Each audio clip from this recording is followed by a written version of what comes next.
Look alive, ladies and gentlemen. We are back for the traditional post-game, post-primetime game, instant recap extravaganza football show. Tonight, we had, some might say, the second upset alert in a row on a Thursday night. We had the Niners last week. Shout out Niners. Back behind me. You can't see it. But this week featured the NFC East, ladies and gentlemen. And can we, or can all of us outside of Philly, not wait to hear exactly what everybody has to say about the Philadelphia Eagles? B. McCormick is here, ladies and gentlemen. You know that. The most on time. He is always here. If you're listening to this podcast, the audio version, we appreciate that. Like, subscribe, review, all those things. We're sitting here watching the Cubs trying to close this thing out, go to game 5. But we just had a football game, ladies and gentlemen. We had an NFL football game Thursday night. We got 49 straight days of football. Let's go. But 34-17, the New York Football Giants, they moved to 2-4. The Philadelphia Eagles moved to 4-2. And I cannot wait to hear exactly what everybody has to say about the Eagles, including us, because you look and listen to the Eagles, go down to Eagles Twitter, the season's over, fire everybody, everybody stinks. You had A.J. Brown and Devontae Smith out there with, I guess, choreographed or matching cleats / mouthpieces, different colors, but kind of same idea. And that the Eagles came out, they handed the ball. You know how we do things here. We've got the rich mahogany leather-bound book right here. Boom. All the notes when we watch the football games. That's how we do things. I've also got a fun little game, Good Cop, Bad Cop, that we're about to go over right now. But 34-17 Giants over Eagles. If you're an Eagles fan, here's Good Cop, Bad Cop. The Good Cop, you're still 4-2. You still have 10 days to have another 3 players only meeting, so you can do that. Outside of that, you might want to figure out who can actually catch a kickoff. Maybe not your second and third string running backs. Even when your first string running back doesn't really have the greatest of hands, might want to address the kickoff return person. Bad cop for the Philadelphia Eagles.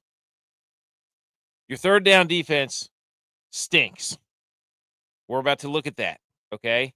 The Eagles' third down defense was terrible. Did they just hit another bomb?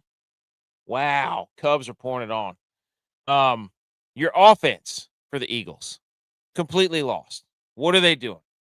I mean, it used to be, let's take deep shots. Dallas Goedert was the leading receiver this game. A.J. Brown was kind of involved. Devontae Smith got banged up. Saquon Barkley ripped off, 2 long runs on the first drive.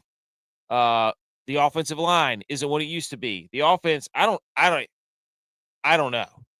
Talking to one of my Eagles friends, he said it's 2023 all over again. Fire Sirianni.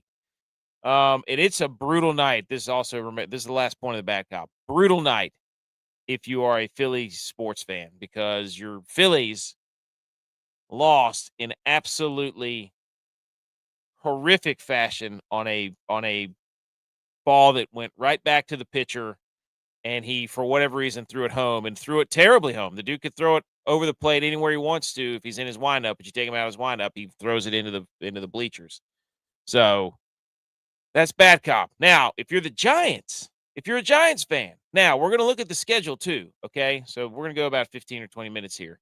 If you're a Giants fan, you have to ask the question. I think everybody in the country on Thursday night tonight, when we were watching that game on Prime, agree that the Giants are fun.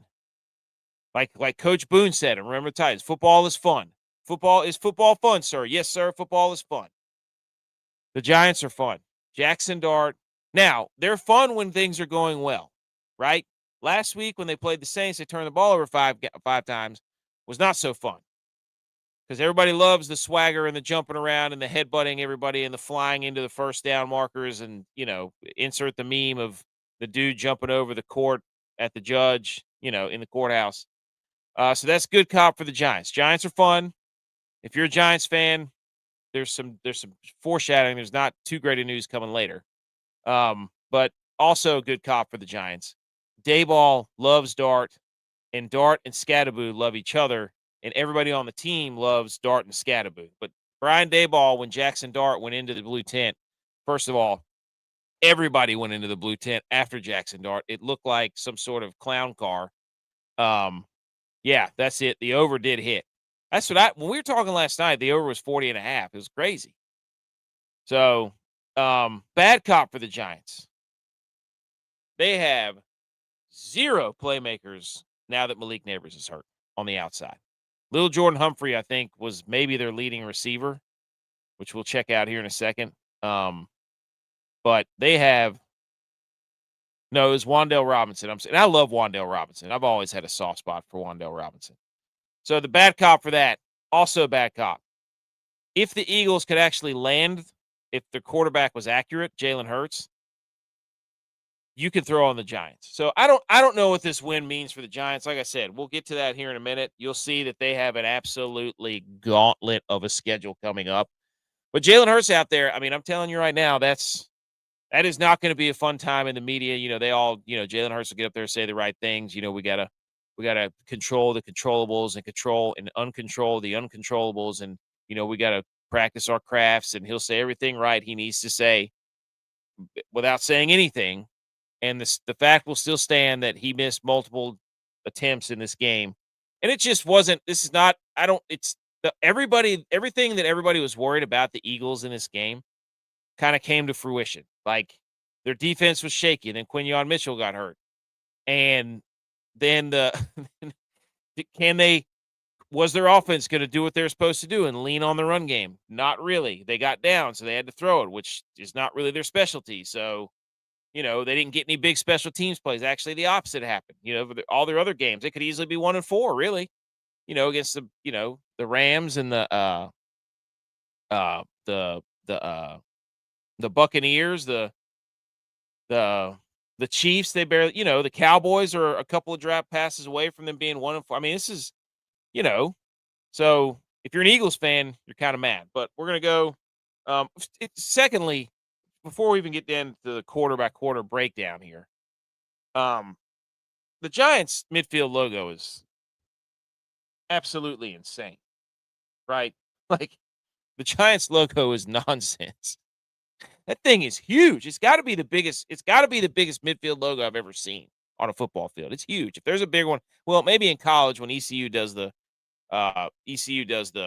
state of North Carolina with the pirate, which is also the most awesome college football logo there is on the midfield. So, but anyways, first quarter. This is the first time the Giants have scored more than 7 points in a first quarter in 81 games.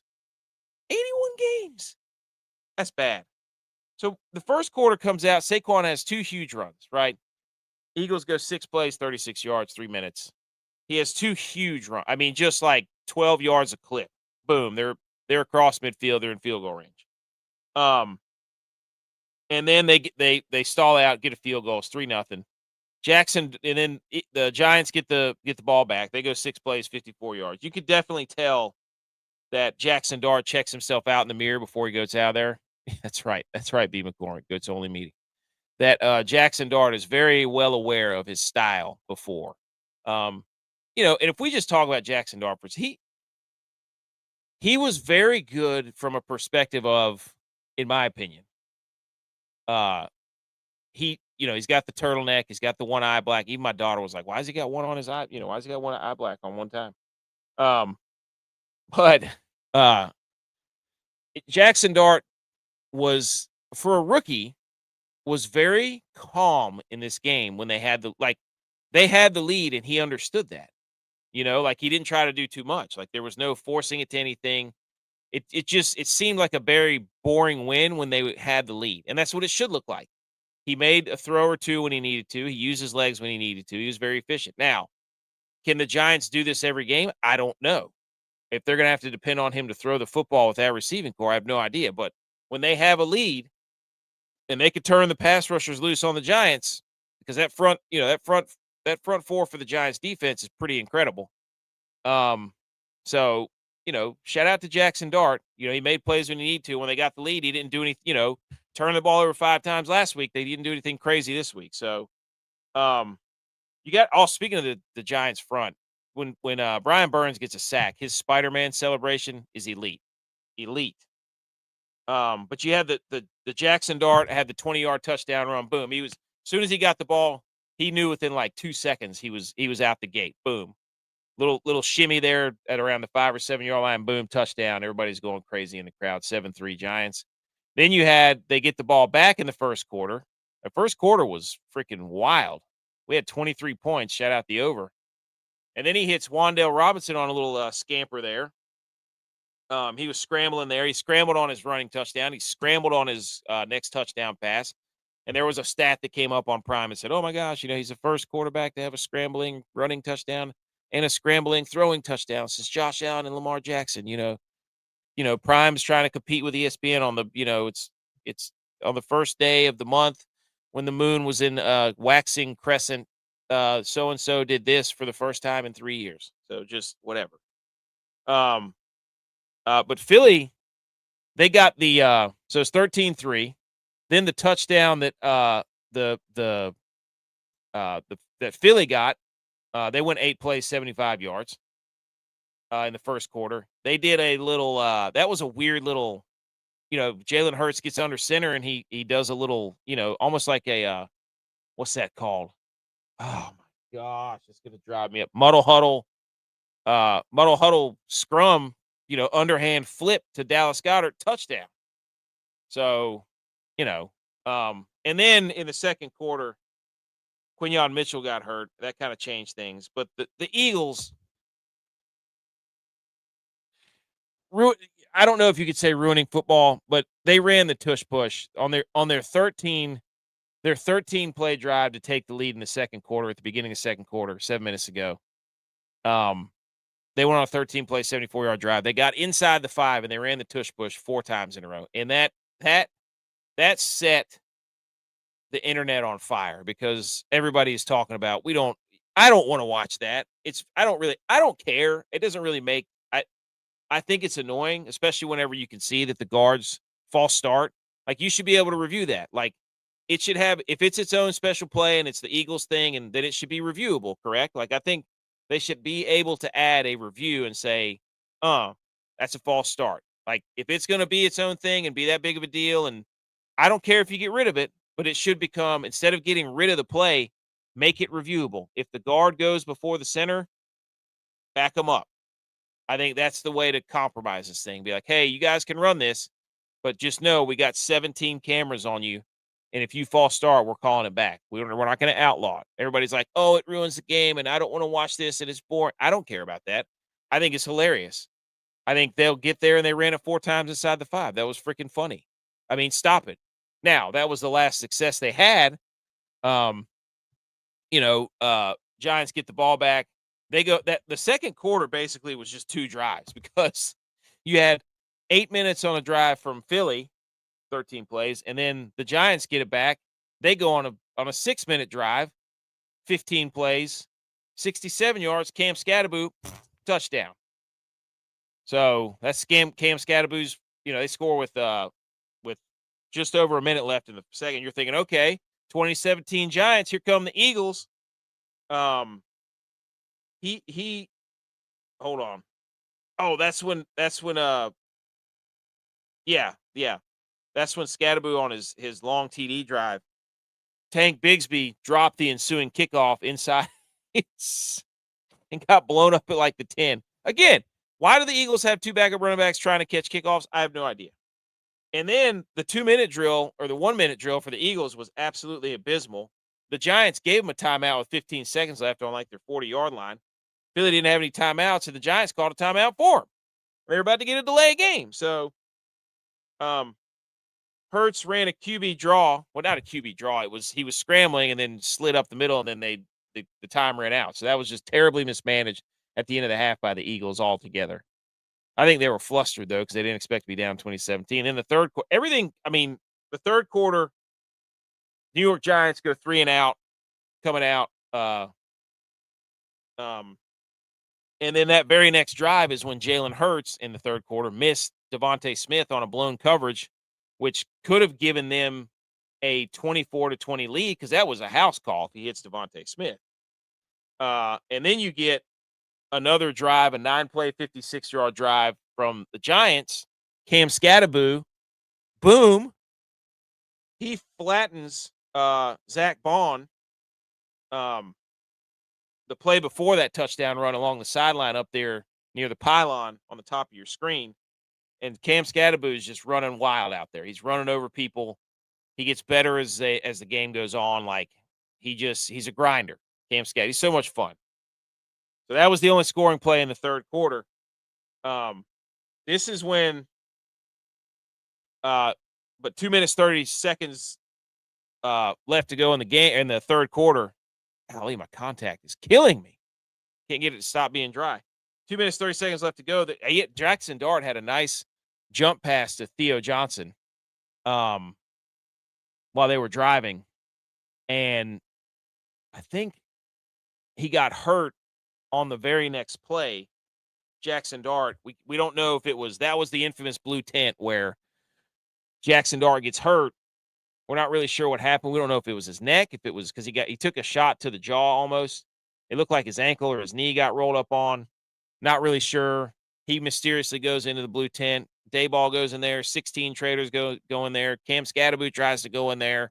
Everybody's trying to go in there to the blue tent. Like I said, it looks like a dad blamed circus car in there. And then we get the Russell Wilson. Russell Wilson comes in and throws the ball straight into the ground. Incredible. They should have just put Jameis Winston in there. Like, if you're the Giants at that point, just put Jameis Winston in there. Who cares? But that was the funniest thing was just Dayball trying to run in there and Skattebo running in there. It was, they love their quarterback in New York. And then in the fourth quarter, like the Eagles shut down. I mean, like A.J. Dillon dropped that kickoff. You had the Eagles are kind of driving. I think it was still 17-27 at that point. And Jalen Hurts throws that pick in the red zone. He's trying to throw it to Jahan Dotson. That's the first interception that he's thrown in like 300 pass attempts. So he threw it late and inside on the out route, and that's just rule number one as a quarterback. You do not throw an out route late and inside. And then Skattebo got the Giants went down, and after who had the pick? I can't remember the DB. Oh gosh, what's his name? It's killing me. But anyways, he was picked, ran all the way down, basically inside the red zone. Skattebo gets his third touchdown. The ensuing kickoff, Dillon drops that, and then the Eagles kind of flame out, and the game gets over. So it was. The Eagles made a lot of mistakes. The Giants played pretty well. They didn't beat themselves. Again, this is a game where there was one big turnover, but it's just the Eagles' offensive line. They were down Landon Dickerson, I think, but they're not pushing people around. They're not leaning on, especially if they're not a team that can play well from behind. I mean, I guess you could say it against the Rams, but people throw all over the Rams. Obviously, Mac Jones threw all over the Rams. So, I don't know. You just watch this game and you're like, who are the Eagles? Who are they? Do they run the ball? Do they want to try to throw the ball all the time like they normally do? I mean, I don't know. So, but there we go. Let's go to, I love looking at the box score. Jalen Hurts was 280. He's 24-33, 283, a touchdown and interception. He had that one underhand pass to Dallas Goedert. So 95 rating. Jackson Dart was 17-25, 195, one touchdown. Jalen Hurts was sacked 3 times. Dart was sacked once. Dart had a 104 rating. Russell Wilson was 0 for 1.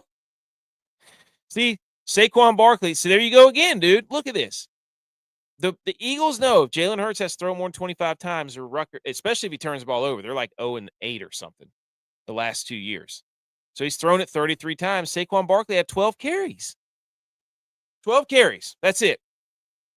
For 58 yards. That's Dallas Goedert was the leading receiver. A.J. Brown caught 6 for 80. Devontae Smith, 4 for 49. Saquon Barkley touched the ball 14 times.